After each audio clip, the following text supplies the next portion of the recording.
The worst type of person is a troll. Today I'm going to go over 8 Grand Theft Auto trolls who got what they deserved. Welcome back to GTA Robot. Let's get into the video. Number 8, Roman Bellic, aka Bowling McBowlingface. I get it, Roman, I really do. Everybody has to have a hobby, interest, passion, something to be enthusiastic about and escape to. When this craptacular world of ours gets them down, yours is bowling. I can appreciate that. I like to go bowling myself every couple of months or so. You'll notice, Roman, that I said months, not minutes. Stop blowing my phone up while I'm trying to delicately aim my gun from my moving motorcycle. You're like one of those crazy elderly aunts who hear you casually mention that you kind of don't mind scented candles, and then you get one for every damn special occasion ever. Stop with the damn scented candles. It's like Bed Bath & Beyond in here. Stop. Ah! You suck. I'm having fun. Are you? Yes. Number 7, did anybody like Manny? As we know darn well at this point, the Grand Theft Auto series is populated with all manner of shady individuals.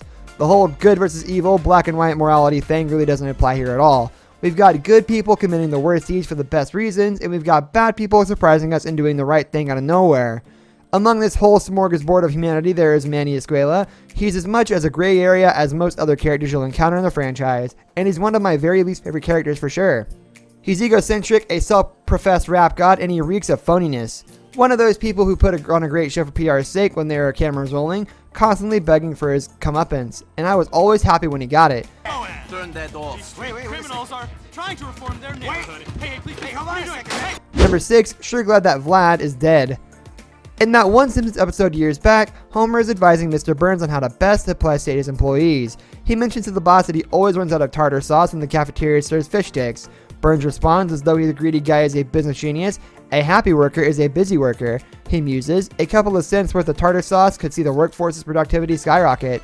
Why are we talking about this? Because if a crotchety old miser like Burns understands the need to take care of his employees, why the hell is Vladimir Glebov trolling us through every one of the missions he gives us in Grand Theft Auto 4?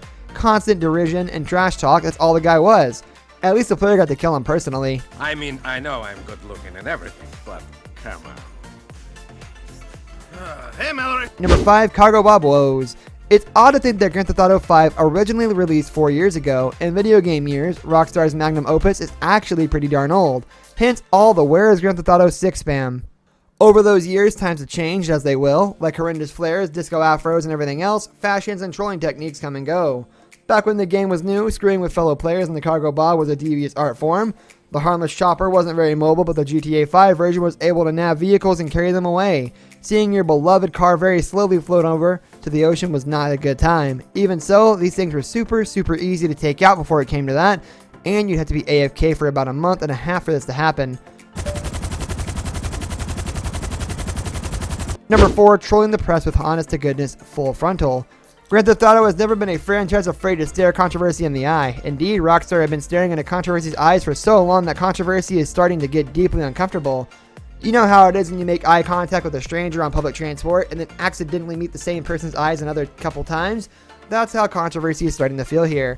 All the anti-GTA backlash came to a head with the loss in the damn DLC package for the 4th game. This was the first game to feature genuine full frontal nudity, and it came courtesy of politician Mr. Stubbs in a massage parlor. It was the way Rockstar trolled their critics with this cutscene that made the whole thing.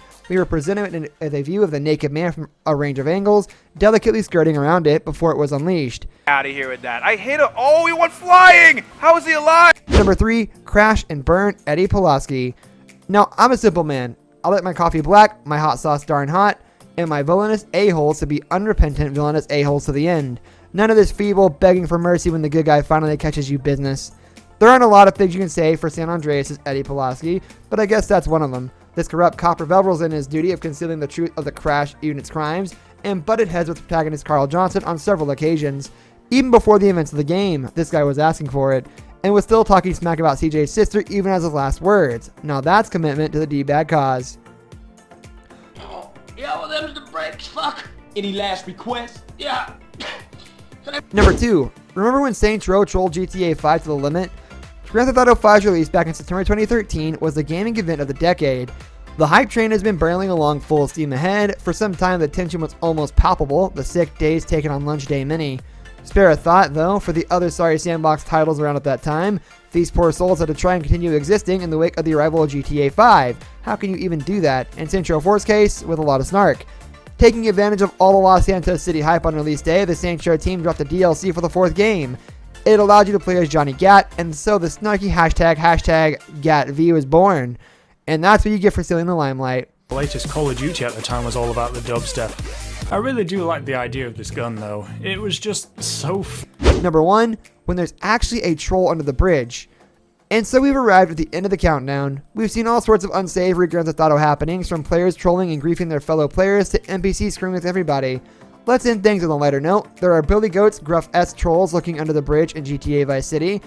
This odd theory began circulating online almost a decade after the game's release. It pinpoints areas like Vice Point, Leaf Links, and Washington Beach as places where these elusive creatures have been seen. It's all a lot of hearsay and creepypastaing, of course, but that would be quite an Easter egg to have included in Vice City. The trolls, the stories go, are mostly harmless and will hide from the player if seen, so it's nice to know that people aren't blowing them away. I'm getting on. Stop moving. All right, guys. Let's go. To the skies. This brings us to the end of our video. I hope you enjoyed it. Hit like if you did, and don't forget to subscribe to our channel so you don't miss out on any of our videos in the future. Also, watch the 2 videos that are on your screen because I'm sure you'll love them. With that, I'll see you in the next video. Goodbye and take care.